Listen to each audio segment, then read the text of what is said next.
Hello Book World, welcome to another reading vlog. It is mid-September, September the 20th, and I am on chapter 3 of the new book that I decided to read. I diverted from my TBR, or I detoured from my TBR, to read Clown in the Cornfield by Adam Caesar. I am on chapter 3. Apparently this town, Kettle Corn, Missouri, is so small that Adam describes the town as a cul-de-sac. It has a movie theater and it has a plant called Bay Pen Factory, and it used to make corn syrup. It is no longer functioning right now. But the prologue was very interesting because it talks about Cole. His family is very rich. He threw a party, and his younger sister, who is probably in about the 8th grade, according to the book, attended this party. Cole is a YouTube sensation and social media sensation. He holds this party at the Kettle Corn, Missouri reservoir. There, his sister has a horrific accident. She takes a disastrous dive into the waters there at the reservoir, and she passes away.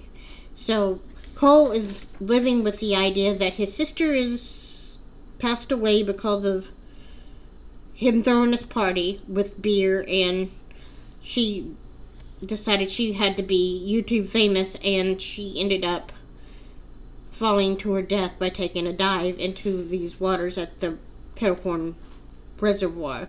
Gwen Maybrook is new in town, and she just moved with her father, Dr. Glenn Maybrook, to the town of Kettle Corn, Missouri. So that's where we're starting off in the chapters, and I'm not going to give spoilers, but I am going to give juicy tidbits if I find them, and they're not too spoilery during this vlog.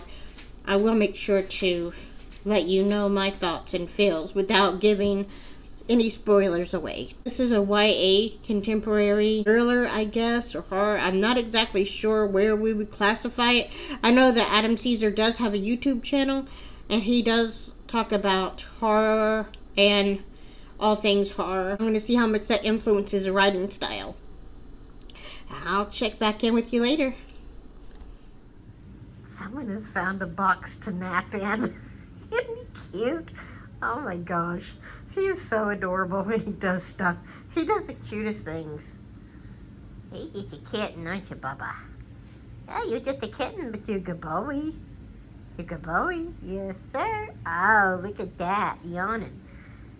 He got his little toy in there. Do I need to put some blankies down in there for you? Because I didn't realize you were going to sleep in there. Oh, I love you, boy.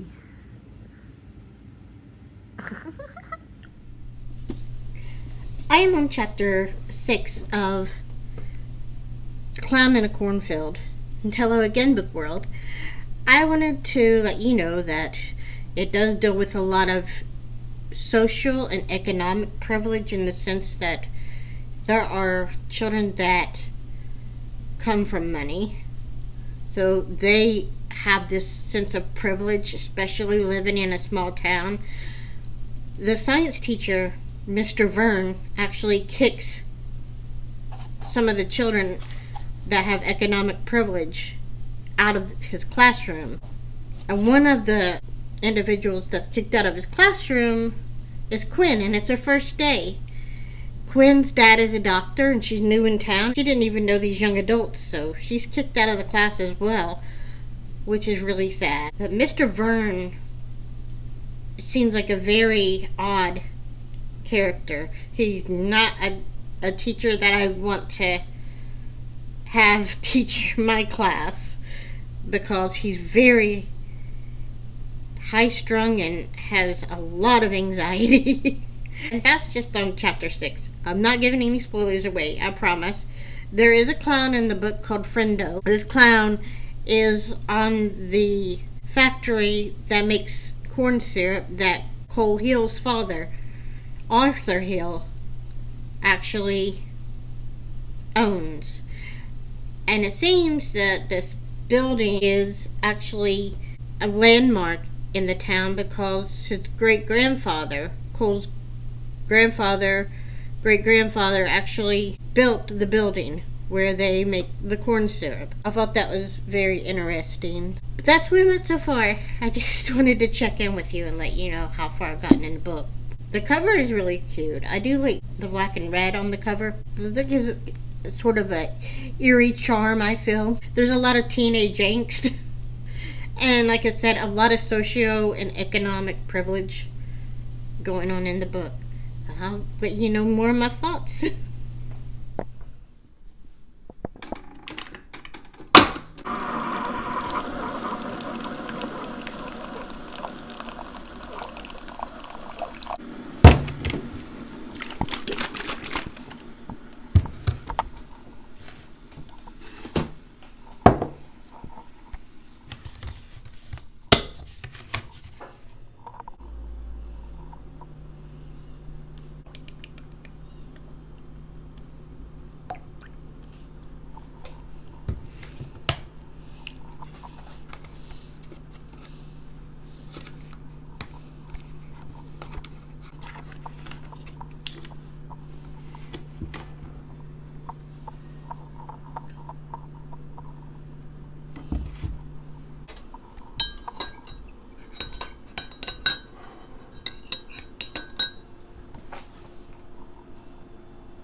Hello, Book World. So I have finished Clown in a Cornfield by Adam Caesar. This book discusses economic privilege. The main characters are privileged in the sense that their family, they are of rich family. There is a Founders Day parade that occurs during this time. And Maybrook is a new student, has moved to Kettle Corn, Missouri. Cole's family, or his father, actually owns Bay Pen's factory, and they make corn syrup for the town. There's also a big clown on the front of the building, and the clown's name is Friendo. This clown, Friendo, shows up at the Founders Day parade. Everybody wears clown masks, or Friendo the Clown masks. But all of this occurs, and we find out that there is someone that is posing as Friendo the Clown that wants to harm the children of Kettle Corn. There's a lot of political undertones that you may not get unless you are an older individual. I would give this book a 3.75 out of 5 stars. It is a YA book. There are no paranormal aspects as you might think, because if you've read Stephen King's book, It is basically a paranormal horror. This is not a paranormal horror. It is a YA horror book with an actual clown that is running amok in the town. I also got some more goodies. I got some Pepperidge Farm pumpkin cheesecake cookies. I love Archer Farms, and I found this at Target. There is rustic pumpkin spice trail mix. And I have apple cinnamon pecan trail mix. I've been wanting to try those for the fall season. I will catch up with y'all a little later in the vlog. I am watching Mom's Got a Date with a Vampire. It is a Disney Channel show, and it stars Caroline Ray, and it also stars the guy that played in The Nanny, Charles Shawgrassy. So I'm excited about that. Hey Book World, I am so excited. I found me some cute masks today. I found one that is a music note. It even has a filter that you can put inside the mask, a place for filters. So I really like that. And I got a Halloween pumpkin mask for October, because I thought it would be so cute to go with my pumpkin bag. And no, Sly, you can't have that. I've also picked up some cheddars. I picked up some fish and mashed potatoes and green beans.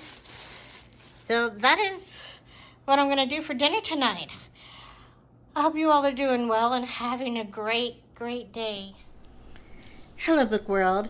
I just finished an anthology that was edited by R.L. Stine. It is entitled Scream and Scream Again. There are 20 stories of horror and screams that'll make you scream. This is a good YA horror novel. I love R.L. Stine. The Goosebumps series are amazing. He writes the most amazing horror. And to me, a lot of his horror is scarier than some of the adult horror. But that's just my opinion. When I watch The Haunting Hour, I will see that some of his stories, the viewer or the reader is left up to their own devices as to what happens in the end in the story. But there are 20 different stories, and they're by mystery authors. The first story is actually written by R.L. Stine. The introduction is by R.L. Stine, and it says, a scream to kick off the entire book of screams, and howls and mysteries and horror, and frantic suspense, and cries in the night. When you read a book, do you enjoy the cold tingle of fear on your back of your neck? A tense feeling that tightens every muscle of your body and makes you suddenly breathless? You've come to the right place. We call this book Scream and Scream Again because every story begins and ends with a scream. And trust me, there are plenty of screams in between. Here are 20 scary stories by 20 different authors. Some of them you know, and some of them will be scaring you for the first time. I promise every story will be a scream. For example, The Platform by Peter Lagaris begins with a girl falling into the subway tracks as a speeding train approaches. Our hero, Justin Bonsky, dives to rescue her. The terror and screams build from there. In Cat Got Your Tongue by Wendy Corsi Staub, kids start hearing screams in the night. Are they the cries of bobcats, or has something more terrifying moved into the woods? Chris Gabenston takes us back in history to the unknown patriot. In this story, a field trip to colonial Williamsburg takes a boy time traveling to a frightening night nearly 300 years ago. In Emmy LeBourne's story, Bricks and Bones, Ben and Jamal, two skateboarding dudes, decide to skate in a place they never should have entered and may never escape. Who can create the most terrifying Halloween haunted house? A competition to see who can scare people the most goes badly out of control in Bruce Hale's shivery nightmare of stories, Raw Head, Bloody Bones. And much more. 20 stories, 20 authors, all waiting to give you shivers and shakes. So, what are you waiting for? Let's begin. I give this book overall a 3.75. However, that is just because it is more centered around young adults. So keep that with a grain of salt and consider the fact that R.L. Stine is one of my favorite authors. His story in this book I gave a 5 out of 5, and there were several stories that were 5 out of 5. But to balance it out, I did have to give a few stories 3s. That is my review for Scream and Scream Again by R.L. Stine. Good morning, guys. I have my pumpkin spice latte, homemade, that I made myself, better than Starbucks. I've lit a pumpkin spice candle, and I have my pumpkin cream cheese donut that I got at my local bakery. It makes for the perfect autumn morning, especially since it's raining outside here today. This is R.L. Stine's The Haunting Hour, Don't Think About It, and it is starring Emily Osmond and Cody Lindley. This is actually one of my favorite spooky Halloween movies to watch during October. So I really enjoy this movie a lot. Hello, book world. I have an unboxing. I am excited. I ordered some books from Barnes & Noble, and I just wanted to show you what I got. Let's see, take a look at these books.